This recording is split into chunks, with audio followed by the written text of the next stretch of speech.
આજરોજ થાનગઢ મામલતદાર સાહેબને જે અત્યારે નગરપાલિકાના વહીવટદાર તરીકેની જવાબદારી નિભાવે છે, તો થાનગઢની જે પ્રાથમિક સુવિધાઓના અભાવે થાનગઢ પીડાઈ રહ્યું છે. અમે શહેરની અંદર પ્રવાસ જ્યારે કરીએ છીએ, જ્યારે અમે દરેક શેરીઓની અંદર જઈએ છીએ, ત્યારે લોકોના જે પ્રશ્નો છે, લોકોનો જે આક્રોશ છે, એ આજે અમે મામલતદાર સાહેબ સુધી પહોંચાડ્યો છે. જેમાં પ્રાથમિક સુવિધાઓમાં સૌથી મહત્વની વાત હોય તો જે અહીંયા ભૂગર્ભ ગટરનો પ્રશ્ન થાનગઢમાં વિકરાળ સ્વરૂપ ધારણ કર્યું છે.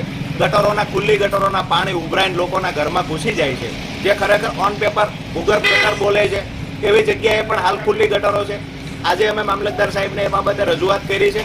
મામલતદાર સાહેબ દ્વારા કેટલા દિવસમાં આ ખુલ્લી ગટરોનો પ્રશ્નનું નિરાકરણ થશે, આવનાર સમયમાં ખરેખર કેટલા કામની મંજૂરી પેન્ડિંગ પડી છે, કેટલા કામ મંજૂર થઈ ગયેલા છે અને કેટલા સમયની અંદર આ જે ખુલ્લી ગટરો છે એનું કાયમી ધોરણે નિરાકરણ આવશે, આ માહિતી અમને 15 દિવસમાં આપવાની ખાતરી આપવામાં આવી છે.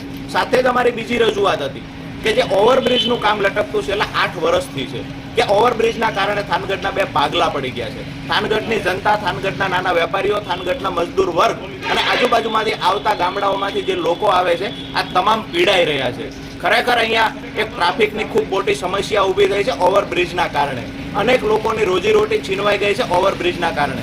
તો આ ઓવરબ્રિજ જે કામ વિલંબ થયું છે, ખરેખર સમયસર કામ પૂર્ણ કરવામાં નથી આવ્યું, તો જે એજન્સી કામ કરે છે એને નોટિસ આપવામાં આવી છે ખરા?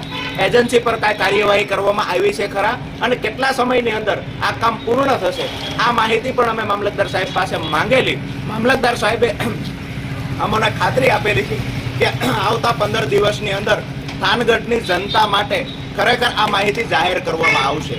એટલે કે 25 તારીખ સુધીમાં માહિતી જાહેર કરવામાં આવશે કે એજન્સી પર શું કાર્યવાહી થાય, એજન્સીને નોટિસ આપી કે કેમ, અને થાનગઢના બ્રિજના બંને છેડે જે ખરેખર કેટલી ગ્રાન્ટ મંજૂર થઈ હતી, કેટલા સમયમાં કામ પૂર્ણ કરવાનું હતું, કેટલું ડિસ્ટન્સ હતું, આ માહિતી ખરેખર નિયમો અનુસાર મૂકવી જોઈએ.